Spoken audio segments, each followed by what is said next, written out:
Sebelum Mimin mulai, silahkan kalian subscribe dulu channel Poporongos dan jangan lupa nyalain loncengnya, supaya kalian tidak ketinggalan cerita film seru lainnya. Dan ingat, channel ini merupakan channel spoiler. Oke, terima kasih atas dukungan dari kalian. Mari kita mulai.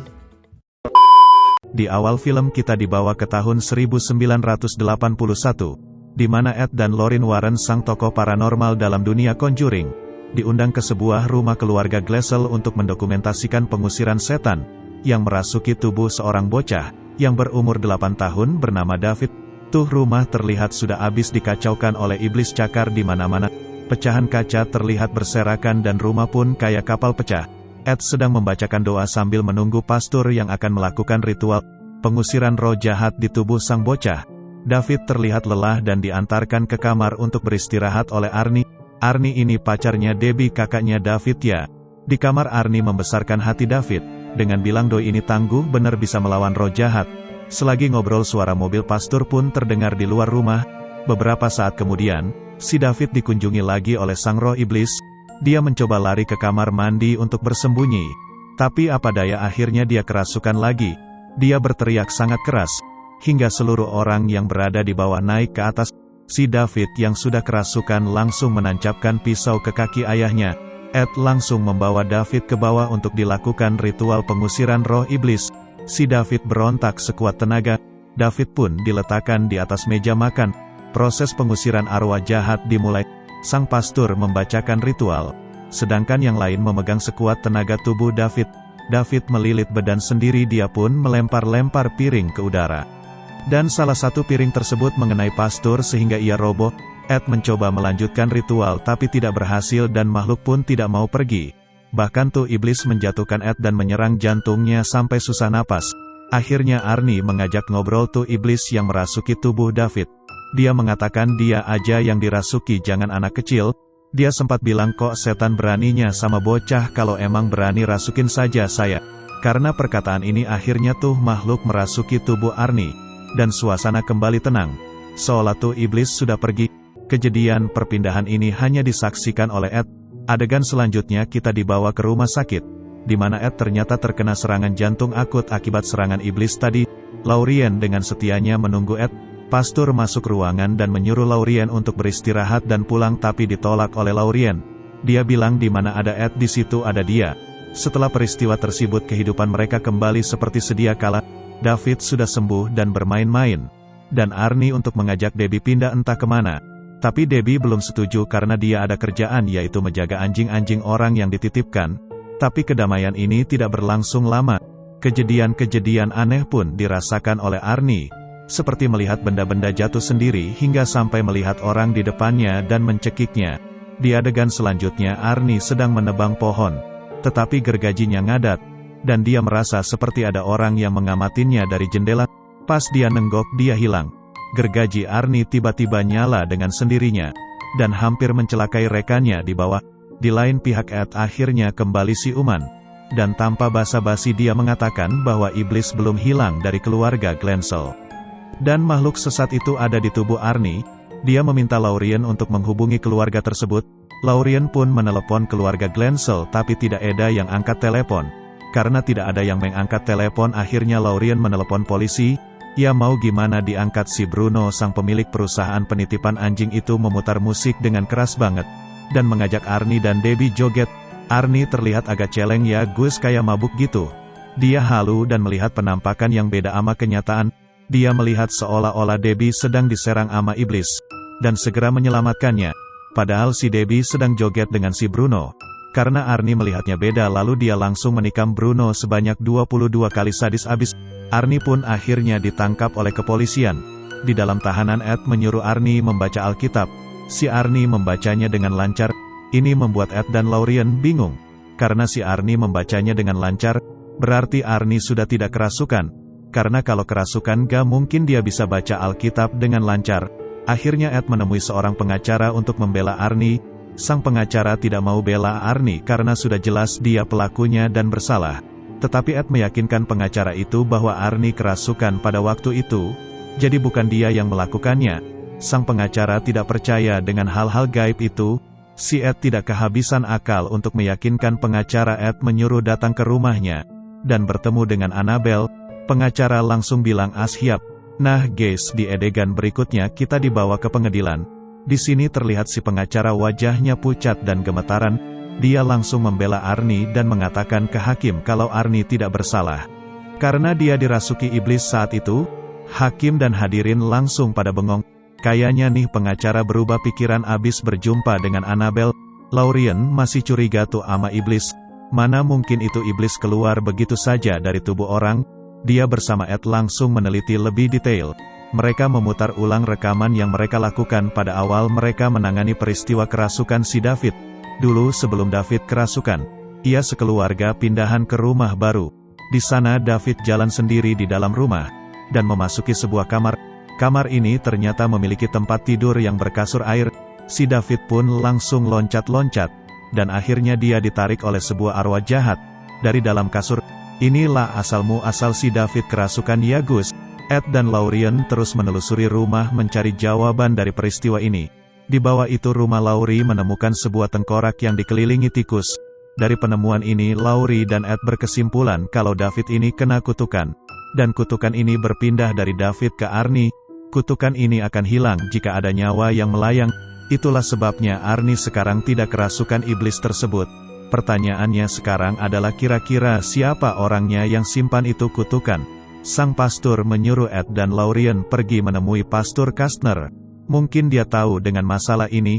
Ed dan Laurien pun tiba di kediaman mantan Pastor Kastner. Dia menunjukkan foto kutukan tersebut. Kastner langsung bilang lupakan kutukan ini. Karena kutukan ini sangat kejam. Si Ed sama Laurien tetap ngotot ingin tahu siapa dalang yang simpan benda kutukan tersebut di rumah Glancer. Kastner pun langsung membawa mereka ke ruangan bawah tanahnya. Ruangan ini adalah ruangan di mana Kastner simpan seluruh penemuannya mengenai benda-benda terkutuk. Mirip ruangan Ed dengan Laurien, Ed masih terus mempelajari mengenai benda kutukan itu. Dia pun mendapat kabar kalau seorang detektif mencarinya. Karena itu detektif juga menemui benda kutukan yang sama dalam kasusnya. Ed dan Laurien pun langsung menuju ke sana. Di sana mereka langsung membantu si detektif dalam menemukan kasus yang belum bisa mereka pecahkan, yaitu mengenai hilangnya kedua gadis di mana yang satu ditemukan tertusuk sebanyak 22x. Tinggal mencari yang satunya lagi. Mereka pun langsung menuju lokasi tempat ditemukannya mayat gadis yang tertikam tersebut. Si Laurien ini kan semacam cenayang gitu Gus, jadi dia bisa merasakan yang dialami dua gadis tersebut. Dan bisa menemukan di mana mayat yang satunya lagi berada, yaitu di bawah kali. Laurien pun sempat hampir terjatuh ke dalam kali karena ditarik makhluk iblis itu. Tapi untung ditolong oleh Ed. Nah ternyata Gus iblis ini belum hilang dari Arnie. Arnie diganggu pas dia lagi ngepel lantai penjara mau dicekik. Pas mau dikunjungi oleh Debbie dan David, Arnie akhirnya ngaku kalau dia masih diganggu oleh iblis jahat itu. Si iblis menyuruhnya untuk menghabisi dirinya sendiri. Debbie langsung menelepon Ed dan langsung menceritakannya. Sebelum selesai bicara telepon yang dipakai mereka mendadak terputus. Laurien menjelaskan kepada Ed kalau ini kan kutukan. Berarti si iblis tidak datang atas kemauannya, tapi karena dipaksa datang. Karena itu ini kutukan jadi bisa dipatahkan. Kemudian Laurien ingin melihat jasad wanita yang tadi ditemukan di kali, untuk menyelidiki lebih lanjut. Pergilah mereka berdua ke rumah duka, di mana jasad gadis itu disimpan. Karena tidak ada yang jaga akhirnya mereka masuk seperti maling. Di dalam mereka berdua menemukan itu jenazah. Laurien mencoba memasuki alam si dalang yang membuat kutukan itu. Dengan cara menyentuh lengannya jasad tersebut, Laurien berhasil mengetahui siapa dalangnya. Seorang wanita sihir. Itu wanita sedang menyelesaikan ritualnya dengan menyalakan lilin dan komat kamit membaca mantra. Ia sedang memaksa Arnie untuk mati. Arnie yang di dalam sel ketakutan karena melihat bayangan-bayangan aneh. Dia diberikan air suci oleh seorang pastor untuk jaga diri. Dengan air itu dia melingkari dirinya sambil berdoa. Tapi tidak mempan Gus, si wanita sihir berhasil masuk ke tubuh Arnie dan menyuruhnya menikam dirinya menggunakan beling pecahan botol. Laurien berusaha menghentikan ritual tersebut, tapi malah terhantam balik. Penyihir menyerang mereka di tempat mereka berada, dan membangkitkan salah satu jenazah. Untung Ed berhasil memutus hubungan penyihir dengan Laurien. Tetap Laurien bilang ke Ed bahwa si penyihir sudah tahu siapa mereka. Mereka berdua pun pulang ke rumah. Di sana mereka memikirkan cara menghentikan sang penyihir. Dari sebuah buku mereka mengetahui bahwa untuk mematahkan kutukan tersebut adalah dengan menghancurkan altar ritual, tapi mereka tidak tahu di mana letaknya. Kemudian Ed mendadak terjatuh dan bangun sendirian di dalam rumah. Dia mencari Laurien tetapi tidak ada. Yang dia temukan malah si penyihir. Kemudian Ed melihat jasad tadi yang ada di rumah duka. Si jasad langsung menyerangnya. Ed melawan dengan membaca doa. Tapi ternyata jasad itu bukan jasad sesungguhnya, melainkan itu Laurien. Hampir saja Ed menghabisi Laurien.